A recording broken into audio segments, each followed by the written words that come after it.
अच्छा, सिंध में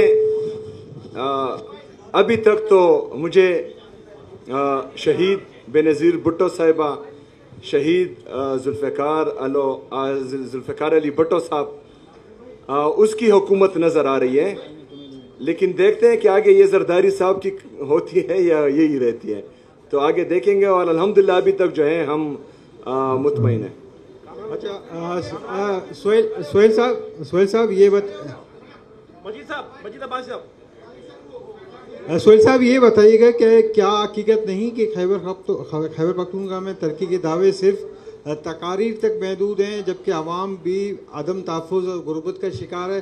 मेरा दूसरा सवाल इसी से रिलेटेड है कि क्या एक सूबे के वज़ीर आला के लिए ये मुनासिब है कि दूसरे सूबे में सियासी बयानिया तश्कील दें? अच्छा, किधर हो भाईजान, मुझे नज़र नहीं आ रही।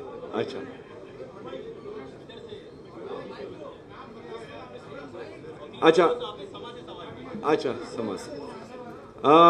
सबसे पहले तो खैबर पख्तूनख्वा की अवाम पाकिस्तान तहरीक इंसाफ से मुतमईन है, इसलिए पूरे पाकिस्तान में वाहिद खैबर पख्तूनख्वा की हुकूमत है जो अवामी मैंडेट के साथ आई है। बाकी पूरे पाकिस्तान के जितने भी सूबे हैं और रीजन्स हैं और वफाकी हुकूमत है, वो जाली मैंडेट के साथ 17 सीटों के साथ हुकूमत में बैठी हैं।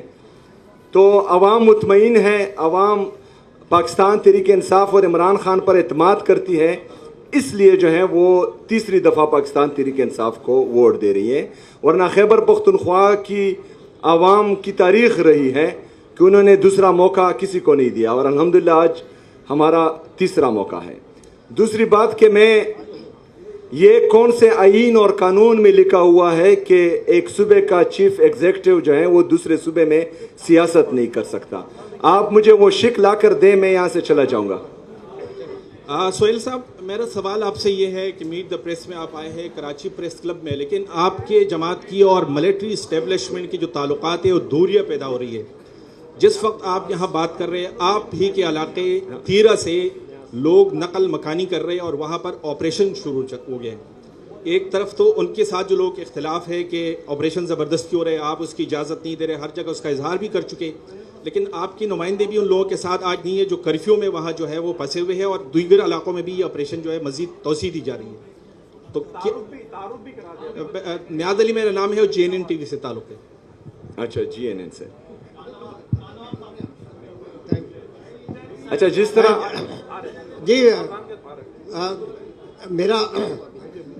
मेरा नाम चांद नवाब है, ARY से ताल्लुक़ है। ये बताइए, आप सिंध का दौरा कर रहे हैं और क्या पीपल्स पार्टी से आपका अंदरूनी खाना कोई राब्ता हुआ है? इससे अपनी जो कंपेयर में इतनी आज़ादाना चला रहे हैं, कोई राब्ता है या सिंध में कोई इत्तेहाद बनने जा रहा है पीपल्स पार्टी का, जो राब्ता उसकी आज एक कड़ी है?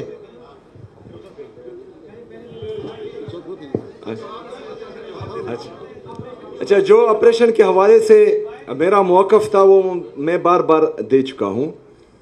जो हमने अमन जिरगा किया था सूबाई असम्बली में खैबर पख्तूनख्वा की, उसमें हमने तमाम सियासी और मजहबी जमातों को और हर मकतबा फ़िक्र के लोगों को वहाँ मदऊ किया था, और तमाम सियासी जमातें और मजहबी जमातें और हर मकतबा फ़िक्र के लोग वो 15 नुकाती एजेंडा पर जो है वो मुतफ़िक हो चुके थे और उनके साइन मौजूद हैं अभी भी।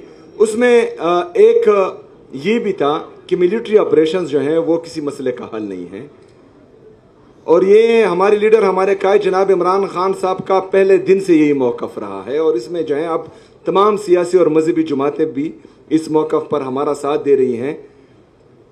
तो उसके बावजूद अगर मिलिट्री ऑपरेशन होता है तो फिर जो है ये कुली बदमाशी होती है, ये जो है आपको फिर मशवरों में शामिल नहीं करते। अच्छा, उसका भी देता हूँ। वैसे आज आपके सामने कोई नहीं आया, वरना पहले जो है आप सवाल पूरा नहीं कर पाते थे। अच्छा, बिल्कुल मेरे साथ रब्ता हुआ था वज़ीर आला सिंध का, और उन्होंने हर किस्म की सपोर्ट की यकीन दहानी भी कराई थी और दावत भी दी थी। मैंने उनका शुक्रिया भी अदा किया था, और साथ में ये भी कहा था کہ انشاءاللہ میں خیبر پختونخوا کی جو ہماری یہاں کمیونٹی ہے ان سے ملوں گا اور ان کے جو مسئلے مسائل ہوں گے تو انشاءاللہ وہ میں پھر آپ کے سامنے رکھوں گا. میرا نام کامران رضی ہے, جیو نیوز سے میرا تعلق ہے.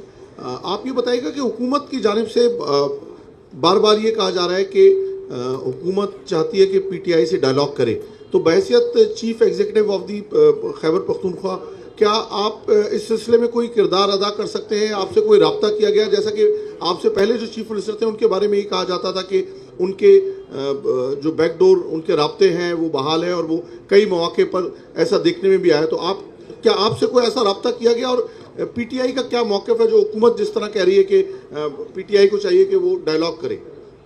اچھا, سب سے پہلی بات تو یہ ہے کہ ڈائلاگس ہونے چاہیے, لیکن ڈائلاگس میں آپ دیکھتے ہیں کہ سامنے والا با اختیار کتنا ہے, اور ڈائلاگس جو ہیں ہمیشہ وہ لیول پلینگ فیلڈ پر ہوتے ہیں, ایسے نہیں ہوتے. وہ ہمارے پشتوں میں ایک متل ہے کہ بندی کو اگر آپ جو ہے گھر میں رکھیں اور پھر آپ کہیں کہ آئیں بات چیت کرتے ہیں یا ڈائلاگس کرتے ہیں, تو اس طرح نہیں ہوتا. جو پاکستان تحریک انصاف کے ساتھ چلتا آ رہا ہے اور چل رہا ہے, اور جس طرح جو ہے کل تحریک تحفظ آئین پاکستان کی کے قافلے کے ساتھ پنجاب میں ہوا, ان کے گاڑیوں کی شیشے توڑے گئے, محمود چکزئی صاحب کے بیٹے پر ہاتھ ڈالا گیا, علامہ راجہ ناصر صاحب کے صاحبزادے پر ہاتھ ڈالا گیا. تو اس میں اگر آپ کو کوئی دعوت دیتا ہے ڈائلاگس کی تو پھر ان کی نیت کا پتہ چلتا ہے کہ ان کی نیت کیا ہے. دوسرا یہ ہے کہ میرا کسی سے کوئی رابطہ نہیں ہے. مجھے میرے لیڈر, میرے قائد جناب عمران خان صاحب نے کہا ہے کہ میں اسٹریٹ موومنٹ کی تیاری کروں. میں اس کی تیاری کر رہا ہوں اور اس تیاری کو ہم پیک پر لے کر جائیں گے انشاءاللہ تعالی. مذاکرات اور مزاحمت کا مینڈیٹ جو ہے انہوں نے راجہ ناصر صاحب اور محمود چکزئی صاحب کو دیا ہے, تو وہ جس طرح فیصلہ کریں گے انشاءاللہ تعالی ہم اس پر منع عمل کریں گے. فی الحال تو 8 فروری کی تیاری ہو رہی ہے. اچھا, سوالات سب کے لیے جائیں گے لیکن تھوڑا سا تعامل. میرا نام لیاقت علی رانا ہے, سما نیوز میں سینئر رپورٹر ہوں. پہلے تو میں آپ کو مبارکباد دوں کہ آپ نے اردو کے حوالے سے وہاں یونیورسٹیز کو جو آرڈر جاری کیا یا ہدایات جاری کی, وہ ایک اچھا اقدام ہے, یقینی طور پر قابل تحسین ہے.